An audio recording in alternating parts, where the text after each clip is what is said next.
And this is what her doctor said. I still can't believe it to this day, that I was creating Oh God. unnecessary stress on this woman.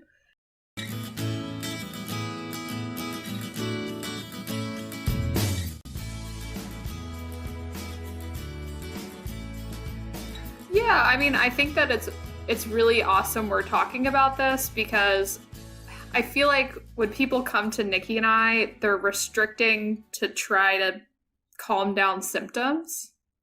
But like they could still be under eating in the process of restricting, but it's coming from a different place. I also see there's sort of these stealth, like sometimes stealth people that come to work with us that may be restricting for symptoms, but have also been chronic dieters that you don't really realize. Like, oh, and maybe there is a component of a lot of physical activity and just not matching the intake that they need to be at. And even me, sometimes I'll talk to them and I'm like, oh, what is it? What are you eating? Like, do you feel good? And they're like, yeah, I think I'm eating enough. And I'm like, let's like double check. And, when we look underneath the curtain or pull back the curtain, it turns out they're way under eating for what they're actually doing. And I think because we live in such a thin centric world, like everything's about cutting calories, like I feel like people's reference points completely off, especially from a woman standpoint. Maybe there's an intentional dieting piece for a lot of women that I think underlies some of the gut issues coming up, and then they focus on restricting other things like low FODMAP, things like that. And then I also wonder too, again, if there's a lot of people that are unintentionally under eating, that aren't necessarily specifically dieting, but they're still doing high intensity workouts, CrossFit, maybe even not that intense, but still just under eating for what they're doing, and how that impacts the gut can be huge. And it's very easy to get caught up in supplements and things that you need to do supplementally and like the fanciness of treating gut issues. But if you're not nourished, it's going to be impossible to really make progress. And it sounds like you learned that through your journey, which is, I'm so glad that you're here to talk about that, because I think it's such a huge issue. Like we don't typically, or I don't think we have yet talked about sort of how just the undercurrent of our culture being so diet focused might be affecting gut issues across the board, and maybe that could be a root causal factor that someone's intentionally undereating. We see a lot of unintentional undereating, but there's still some intentional dieters that could be a big root cause for them. You said something really important about like just the cultural obsession with thinness, because if obviously for my clients, and in my case, there was, like you said, intentional undereating, but I just think women in general have a skewed perspective of what enough food really looks like. So I could see how that would influence people like your clientele. And I will say, sometimes I've gotten a lot of resistance too, like from a couple clients where we have tried to add calories in and they did start to gain some weight. And that, like, is scary if you're someone who has been dieting for a while, that there's a big fear around that. And I think I have one particular case. This is like right when I started out as a dietitian out of school. It was the first summer that I was seeing clients.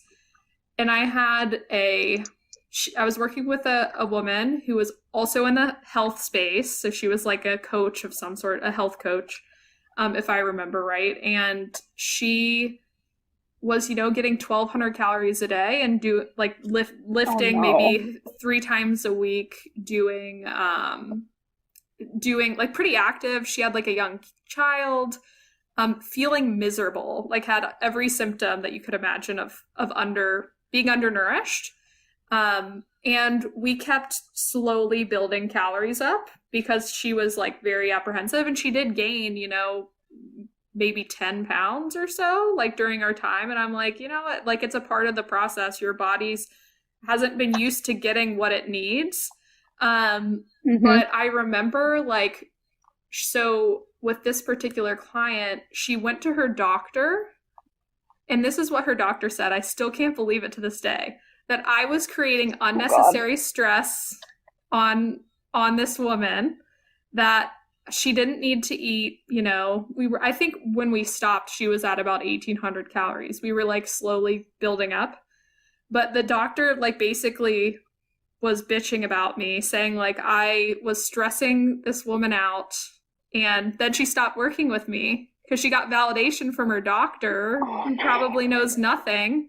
As though eating 1,200 calories a day and weightlifting 3 times a week was not stressing this person out. Right, exactly. So like, and I think what you were saying about before, like the medical system just relying on the BMI so much, and not really understanding nutrition either, and it being sort of a shaming. I feel like it's a very shaming space for a lot of people that are, going through changes. And I don't know, that was very frustrating. That was like traumatizing for me as a new dietitian. I feel like that's why it's like burned into my brain. Like, welcome to your new field. Bam. Right. Never Welcome forget to this. New field. Like doctors are gonna like undermine you with a client. Pretty much. But yeah, it's that was wild. I don't know if you've ever like had experience like that with some doctors. Oh, before. I could write a book on how much cursing is allowed on this podcast. As much as you want. Yeah, we Okay. Go for the gold. I could write a book on the shit that doctors tell my clients, and it's so like, it's upsetting to me because I don't want to be the person. There's this. I know you guys are aware of this. There's like all this polarization with conventional medicine versus naturopathic integrative functional medicine, and like demonization of conventional doctors. Yeah. And I don't want to be that person because there's plenty of great doctors out there, but it is just maddening, the shit that doctors will tell my clients, whether it's you can't lose your period from undereating unless you're below an 18.5 BMI, whether it's like shaming them about their weight and basically invalidating that they had any issues with food and saying like, oh, you shouldn't have gained this weight, and like just talking to them and triggering them when they know nothing about their case, and also just thinking that they're the authority on weight and nutrition when it's like, you're not, and that's okay. You don't have to be. You went to medical school, like you should be focusing on medicine, and that's good. We need medicine. But yeah, I've had plenty of situations like that, whether it's hormonal, whether it's weight related, whether it's like just literally just perpetuating myths about eating disorders, like telling my clients, like there's so much weight bias specifically within, I mean, it's everywhere, but I see it a lot in the conventional medicine world of like, well, no, what do you mean you had an eating disorder? Like you were never underweight, or you look very fit. Like you just lost your period because you're super fit. This is normal. Just get on the pill.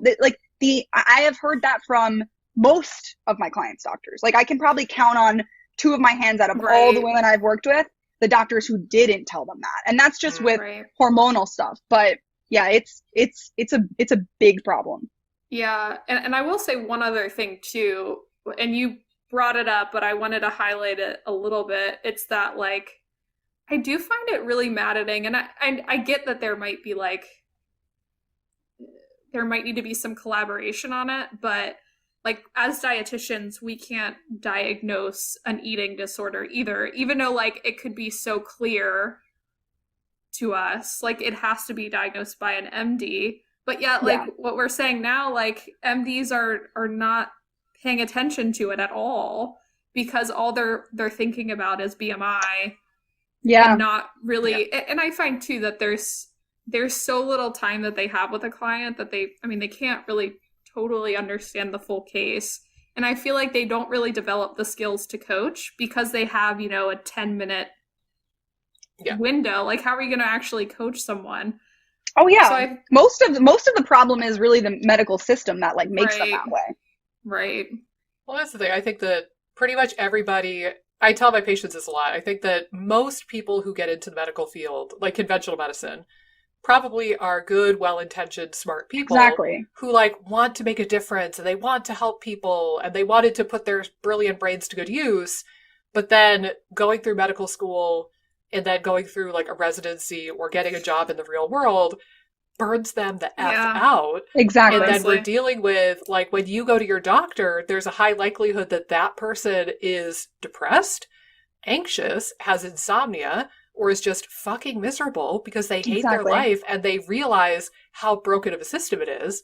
And then guess what? They're not going to give you the time of day. They can't anyway, even if they want to, because they get, 5 or 10 minute appointments and they have to bill your insurance a certain way. But like, I think that a lot of doctors like unconsciously decide to care less, because if they cared more, it would make them more depressed. And I think it's like a self-preservation thing. I think that a lot of doctors kind of like have this don't give a shitness to them, because it's like they're putting up that wall to shield themselves from how horrible their profession actually is.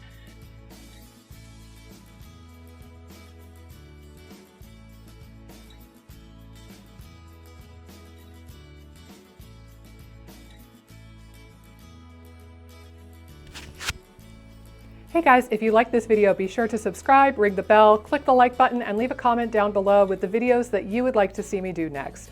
Doing all of those really helps support the channel and support my efforts in making as many videos as possible for you guys. Thanks so much, and I'll see you in the next video.